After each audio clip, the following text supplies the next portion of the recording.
Reaver culture is brutal. They are hardy people. Master mechanics, they harness industrial power, and they are at their mightiest when they're at war. Empires and Ashes is the latest expansion for Age of Wonders 4, bringing a new customizable form and unique ways to expand or destroy. The Tome of the Dreadnought allows players to call upon huge war machines to wreak havoc on the battlefield. This is just one of several new tomes in Empires and Ashes, as well as a few surprises that we'll leave up to you to discover. The expansion will ship with the free Golem update, which addresses many requests from the community. Forge custom artifacts for your heroes. Command your vassals during wars. Take part in dozens of new events, as well as reworked form traits and improved water gameplay, and many quality of life improvements. All of these new features will be vital in the great war ahead. Heroes from a past age have returned on a mad crusade to destroy the Wizard Kings. All right, everybody. So after watching that fantastic trailer for Age of Wonders 4, God, man, this DLC is looking freaking amazing. Well, should I even call it a DLC or should I call it an expansion? Empires and Ashes, man, it looks great. So as you guys see here, we have a cannon here. They're bringing back I guess you say gunplay or gun warfare into this fantasy, realm with industrialists, which is really cool. I always like that idea of magic versus, technology in a sense, which is really cool. So we got a cannon there that looks really nice, really textured and modeled. I saw some musketeers in there. Now these looks like I guess they're bear cavalry, which is really cool. Is that an automaton in the back of that right there?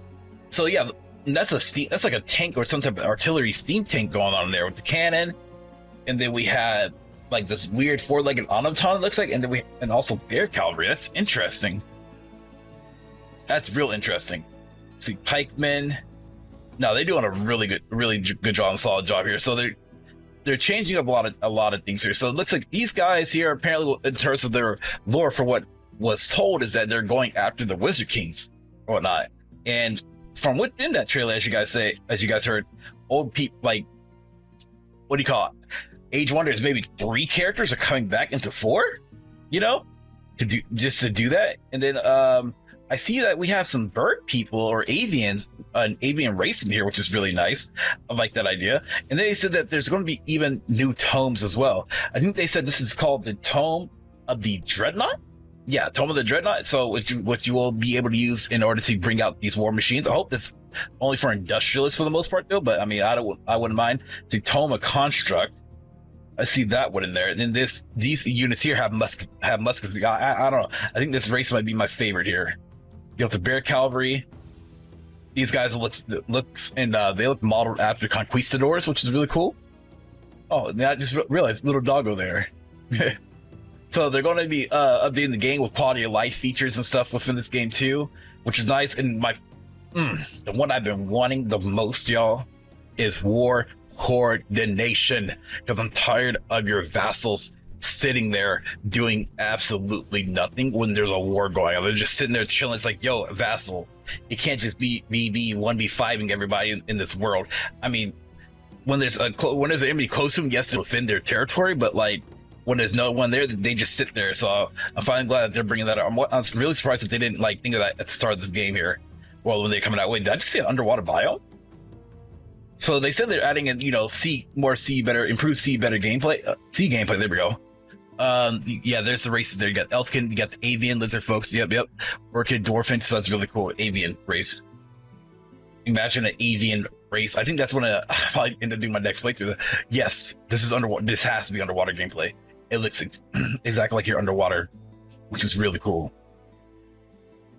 I like the designs and also like the models. So this is where they explain that old, I guess avatars we'll call them, are coming back to this game in order to take out the Wizard King, which is really cool. Look at that's a nice model there, that musket.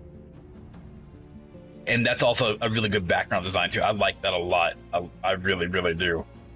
All right, let me go into the Steam page, y'all. We can watch and look at the Steam page, see what that's all about, to see more information on that. So give me just a couple seconds, yeah. Okay, so as you guys see here, they got a lot to tell us about with the upcoming DLC. They're going to be doing Dev Diary number 23, deep dive into the first diary of the Empires and Ashes expansion, and explore the ferocious Reaver culture. So let's head into story realms here. So you may remember the human dreadnought Edward Portsmouth, a stalwart defender of the Commonwealth Empire in Age of Wonders 3. Yes, I do. He alongside the elven hero and Sundrin, the sources Larissa Marables, united the diverse people of Althea, or Atla, against a common nemesis, the Shadowborn, who schemed towards Atla's impending doom. Despite the valiant efforts of those torchbearers, the seals protecting Atla shattered, plunging the realm into chaos as countless of its defenders vanished into the Astral Sea. So after the seals of Atla were destroyed, many of the defenders were vanished to the Astral Sea, so I guess that's how they bring them back. At the start of the Rise of Godir story, Age 1-4, you glimpse the fate of befell Atla, but what happened to the valiant Commonwealth heroes who spearheaded Atla's defense against the onslaught of the Wizard Kings? You will find the answer as you heed the call for aid from Atlan sources, Larissa herself. Stand shoulder to shoulder with her, for only together you can halt the destructive march of chaos, which is really cool. I like that. I really like that. Amidst the reunions with old allies and rekindling age-old rivalries, you'll cross paths with long-forgotten civilization, the bird-like Krasura, whose forebears were visionary sages of the Astral Sea, from the monumental seals and other breathtaking wonders crafted by the Krasura revealed. Will you stand alongside these mystical avians becoming a guardian of their legacy, or will you crush them and herald becoming a new age? So, and yes, you guys see here with the avian race now. Face, magics, and magiclocks to uncover forgotten secrets. The legacy of the Krasura Commonwealth lies in your hands, brave Godir. So the Reavers here. Greetings, Godir, or other observers. So this is the designer at Triumph. I will be introducing you to the violent existence of the Reavers. The Reavers are a unique culture featuring both material and chaos affinities. They excel at aggression and flexibility, control, and ranged combat, but lack powerful melee units, which makes sense. They also make use of advanced weapons called magelocks that fire magically charged projectiles, which can devastate armored opponents. Reavers are a culture that focuses on raiding and early aggression. This is reflected by the unique strategic resource war spoils. War spoils are earned by defeating the armies of free cities and other players, as well as conquering their cities. So make full use of them.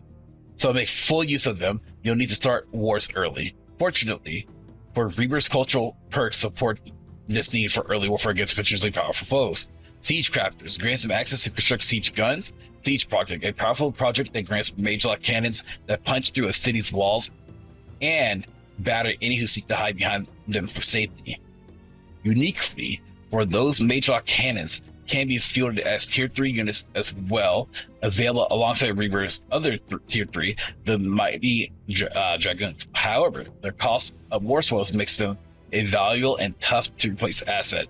Then you have Total War, is a honest warmonger's greatest friend. It follows Reavers to ignore the imperial penalties afflicted by declaring unjust wars. Who are they to say what is justified anyways? There are still diplomatic repercussions to deal with, of course, but these are trivial in the schemes of things. The pen is mightier than the sword, perhaps, but is mightier than a magelock.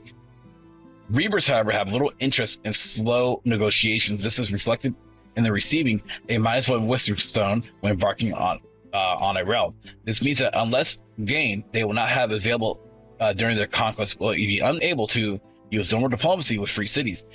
They, however, have another way to ensure that their lesser fall in line with war spoils. So with war spoils are unique resources available to only to the Reaver culture, can obtained by defeating the units of opposing empires and free cities, conquering their cities. Higher units grant significantly more war spoils than lower tier ones. Mortals fear the ones who slay dragons more than they slay peasants after all. Now that you have attained war spoils, there are several ways in which they can be utilized: intimidating or extorting free cities, intimidating opposing AI-controlled empires, integrating units captured in combat, constructing experimental magelock cannons. Free cities can be intimidated by spending war spoils. This demonstrates your superiority, ensures increased respect from the affect this free city, immediately increasing their allegiance by 1 level, and freezing it in place for 3 turns, preventing gain or loss of the allegiance for a while. Alternatively, free cities can be extorted by using war spoils to substitute for trade costs. So, rival empires can be affected as well by using new pronouncement option exclusive to the Reaver cultures. The Declaration of Supremacy. Declaration of Supremacy disables the relation penalties inflicted by grievances the target has against your empire and grants you positive relation over time. The Declaration costs war spoils to maintain, however, its benefits cease once you fail to pay its upkeep. Your rivals are looking for any signs of weakness after all.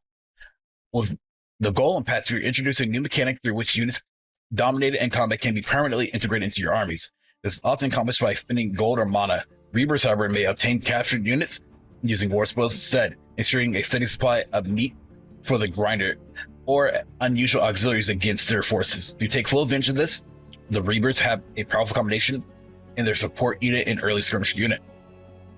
The Harrier is a cheap, effective skirmisher, able to immobilize enemies and make them easy prey for your mage locks on perhaps still better vulnerable to the overseas subdue ability. So basically what this means is that, especially with the skirmisher unit, is that they're there to just quickly hold the line, while also at the same time your mage lock units in the back line could be firing them, and just your skirmisher is just basically a distraction. So it's really nice, doing their job correct.